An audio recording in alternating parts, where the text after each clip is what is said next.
Hello again, everyone, and welcome back to Reddit Aliens. I am John, and as always, thank you so much for being here. Good topic, let's do it. What's a cause of death that's so rare it's hard to believe it's even real? Please remember to like, share, and subscribe. In 1988, a dog fell from a building in Buenos Aires, Argentina, landing in a woman's head, killing her and the dog instantaneously. Then, another lady, completely confused watching the event unfolding from the middle of a road, was run over by a bus. Then shortly after that, an old man died from a heart attack out of the commotion of seeing both deaths. This happened under a couple of minutes. I used to work with a man who had an elderly relative come to the hospital with symptoms suggesting a stroke, and he died later that evening. I don't remember all the details, but everyone thought the family might be sitting on a big fat lawsuit until the labs all came back. The relative had a type of leukemia that is diagnosed about 10 times a year in the US, and they've never come up with a chemotherapy protocol for it because nobody's ever lived long enough for them to do so. My mother-in-law used to be a surgeon. She told me about a patient that she had back in the 90s. He died because of holding in a sneeze. Turns out he had an aneurysm in his brain that popped at that moment. I heard that a sinkhole formed under some man's bedroom and took him with it. It was so deep that they couldn't find him. Definitely a unique death experience.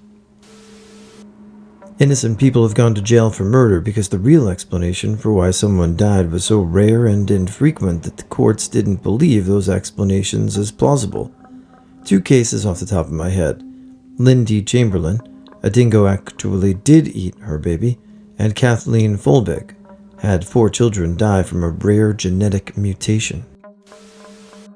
Being hit in the sternum at just the right moment to interfere with the heart's beating, it can't be predicted or avoided with any consistency and leaves no clinical evidence. If it happens and someone with CPR skills isn't around, the person just dies without a mark on them. Laughing to death. 50-year-old Alex Mitchell could not stop laughing for a continuous 25-minute period, almost the entire length of a TV show called Kung Fu Capers, and suffered a fatal heart attack as a result of the strain placed on his heart. Alex's widow later sent the goodies, who were starring in that show, a letter thanking them for making his final moments so pleasant. Fatal familial insomnia. You can't sleep and you don't sleep until you die, and it runs in the family.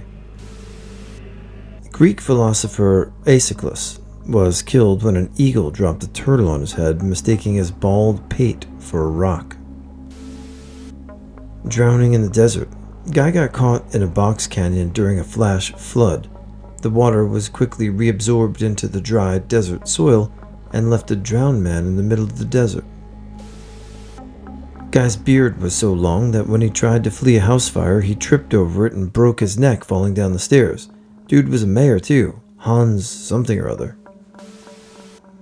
Patricia Stallings was wrongfully convicted of murder after the death of her son Ryan on September 7th, 1989.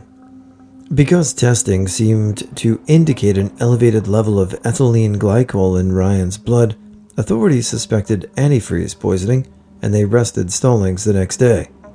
She was convicted in 1991, in jail, had another baby, diagnosed with methylmalonic acidemia, MMA, a rare genetic disorder that can mimic antifreeze poisoning.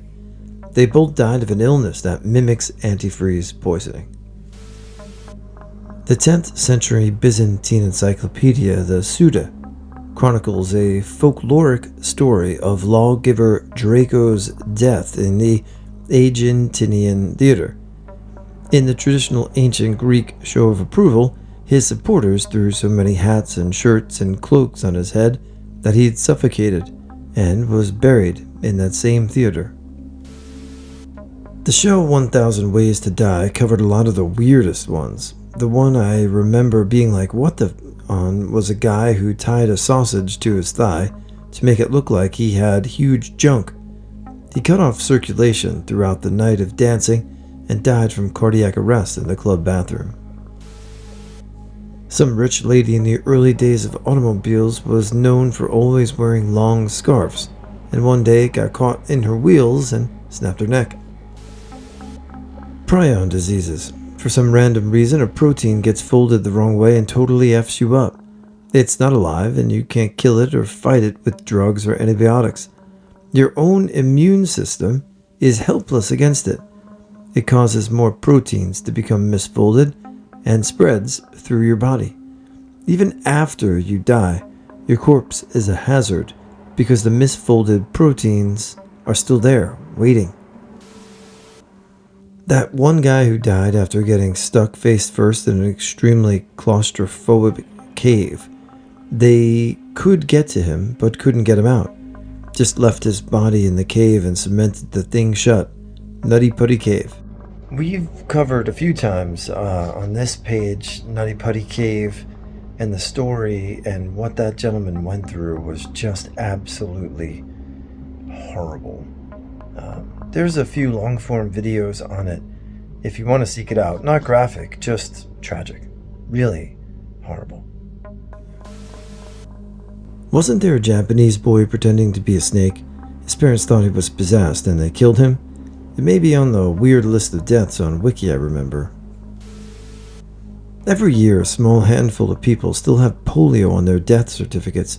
Post-polio syndrome can develop decades after a person is first exposed to polio, and it's occasionally severe enough to kill someone. 3 people have died in space, so out of the 117 billion people that have ever lived, I would say that's pretty rare, but at the same time, it's hard to believe it's not more. Drowning in a puddle almost happened to Tetsushi Yanagita. He broke his neck on a live morning broadcast on Japanese TV, diving headfirst into a rice paddy. And his colleagues didn't realize the seriousness of the situation.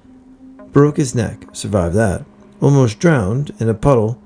The video is a bit harrowing to watch as well. It doesn't happen often. In fact, I think it's really freaking rare, but there have been grown adults who have been killed by chickens. With roosters specifically, a lot of them have a big spur on each leg. This is like a pretty damn big ass horn with a sharp tip, and some of those roosters can be pretty aggressive. Like, they might just decide to jump up at you and try to stab you in the face. I think as recently as last year, there was this guy who was killed by a rooster. It kicked him in his thigh. Thus it severed his femoral artery, and he bled out in a matter of moments. There was a conductor who accidentally stabbed himself with his little stick thing. The wound got infected and he died of sepsis. Food poisoning. He had an ulcer in his stomach, which led to the salmonella from improperly handled chicken eventually getting into his bedroom, leading to sepsis. We had to fight with the insurance company as they didn't want to classify it as an accidental death, and thus not hear and not have to pay. He got the salmonella from the hole-in-the-wall type breakfast restaurant he'd gone to for 40 plus years. Double heartbeat deaths can cause many different types of deaths, but unless you have been formally diagnosed and before an EKG and to see the echo heartbeat, you'd be unable to ever prove it's the cause.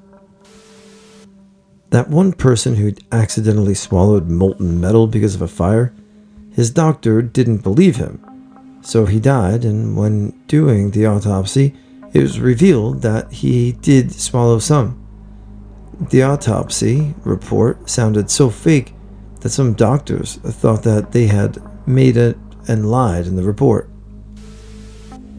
2 girls I met in my eating disorder support group died in ways people never believed were true.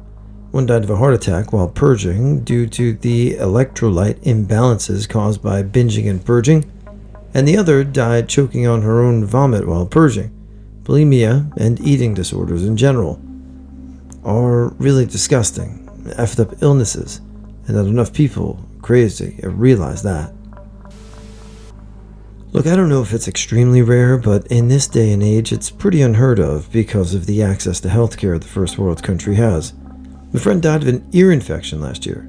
For context, we're in Australia, so we don't pay for emergency hospital visits. Cost of treatment was not an issue. She went to the hospital 3 times and was turned away twice. The third time, the doctors basically told her the infection was so bad they could not treat it. The next day, she was induced coma, and 2 days later, she was gone. Edit. This has ended up being quite popular, which I did not anticipate. I understand the internet is for people to connect through similar experiences, but seeing responses and questions is becoming quite distressing. Can I please ask for no more people commenting on reflection of how they had an ear infection, but antibiotics worked for them, or what doctors should have done for my friend? The health professionals were too late and negligent, and now 4 children live without their mom with the shambles of a grieving father and distressed wider community. We're pursuing an investigation, and it is a drawn-out, traumatic, and tedious process. Thank you for trying to connect with me, but I have lost someone that I can never get back. If you jump into a freshwater lake without holding your nose, and if water gets up your nose, that's how some people have rarely gotten a brain-eating amoeba that will kill you within 2 weeks.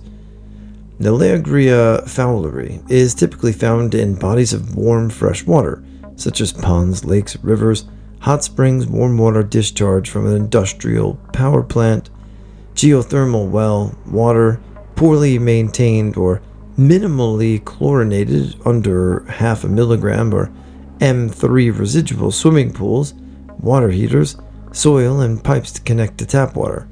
And it can be pathogenic, causing an extremely rare, sudden, severe, and usually fatal brain infection called naegleria, or primary amoebic meningoencephalitis, which has a 98.5% fatality rate within 1 to 2 weeks after getting infected water up your nose.